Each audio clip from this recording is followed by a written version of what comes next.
Today we're going to be looking at how you can use Blender's grease pencil to make a tree. So this one is a super fun little tutorial because it kind of allows you to do something that you used to do as a kid, and that's just kind of like drawing these little, dumb little stick figure trees. But the cool thing is, in Blender with grease pencil, we can actually do that 3D, and it's just so fun to draw a tree in 3D, especially with sort of like the stroke snapping. So it just makes them all attach automatically, which is really sort of fun in a 3D scene. And then what I'm going to do is show you just how to use a stack of simple modifiers to turn it into a tree. And now this tree over here, probably not the most fantastic looking tree. I did do it really quick and dirty, but the idea here is now you have a tree and you could always apply this and take it into sculpting mode, and it makes a fantastic base. So if you're doing sort of like grease pencil stuff or sort of half 2D, half 3D, or even just fully 3D, this is a fun little tutorial. So nothing on Patreon today, because this is not really a final result. It's just teaching you some information. So let's jump in, and I hope you enjoyed this little Blender tutorial. So let's jump into a new scene in Blender 4.5, and I'm just going to select all of the default objects and press delete. And this is super simple. All you have to do is go Shift A and then go over to your grease pencil objects here and just add in a blank, right? And I know you don't see anything, but there is something here where that little orange dot is. So simply just come up here now to your object mode, and then let's just go into the draw mode here. And you can see here our little G pencil object is selected. So essentially what we have now is this space where we can like draw a tree. So what we're going to do, I'm just going to go over here and maybe make this a thicker line, maybe up the radius a little bit, just so I can see it kind of well.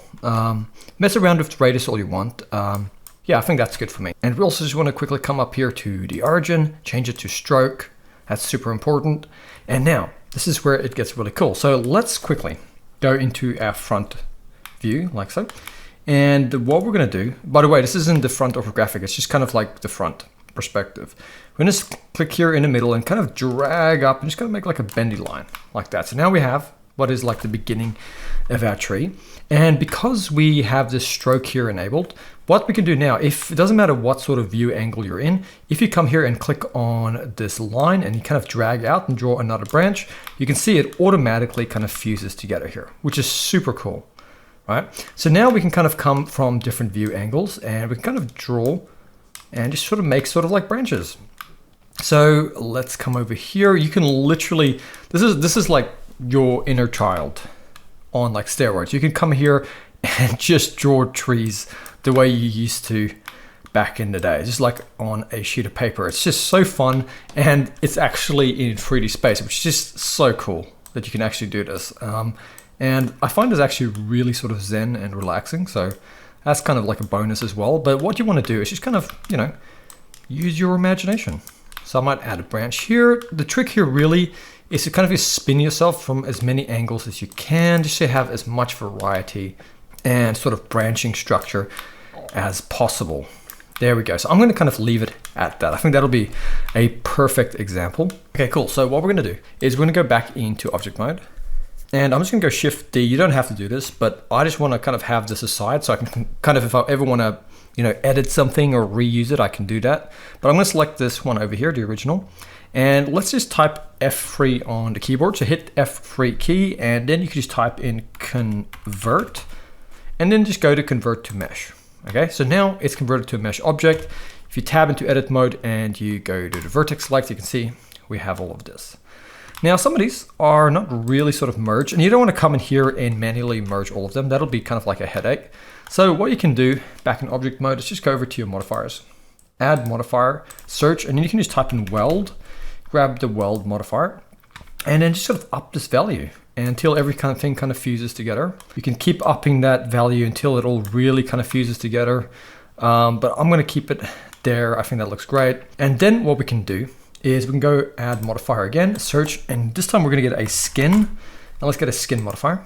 So yeah, now we have this thing over here. So we have the weld and the skin. It looks like a total mess. So what we're going to do, we're going to tab into edit mode. For now, I'm just going to turn off the skin here in the viewport.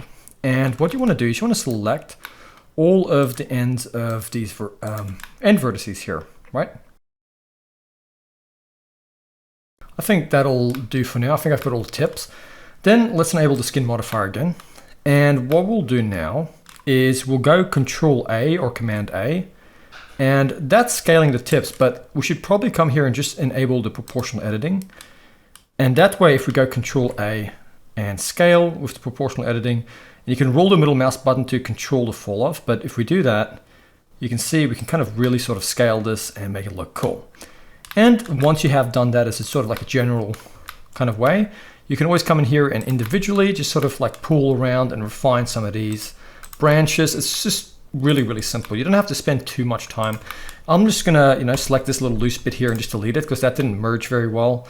So in those sort of situations, you could always do that. But you can see now we have a nice tree. You can select this bottom vertex, and if you want to, you could kind of just straighten that out a little bit. I'm not going to go too crazy with it. I think that looks like a nice tree. And then from here, we can simply just go add a modifier, search, and let's get a subdivision surface.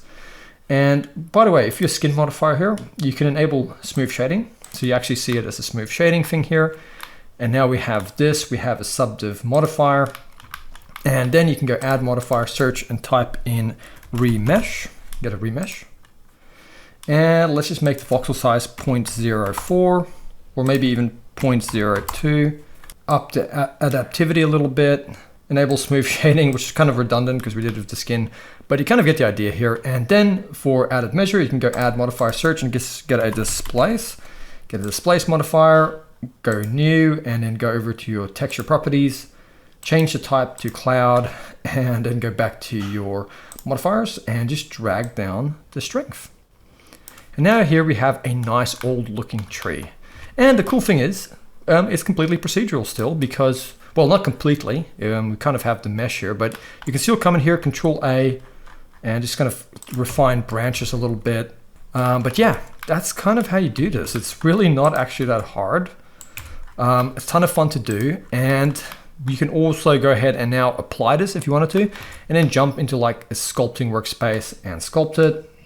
And there we have it. That is how you can take a grease pencil object and turn it into a tree. I hope you guys have enjoyed this. I'm not going to be uploading this to Patreon because it's not really like a finished product or finished result. It's more just sort of like a informational tutorial today. So I'll see you guys next time, and thank you for watching.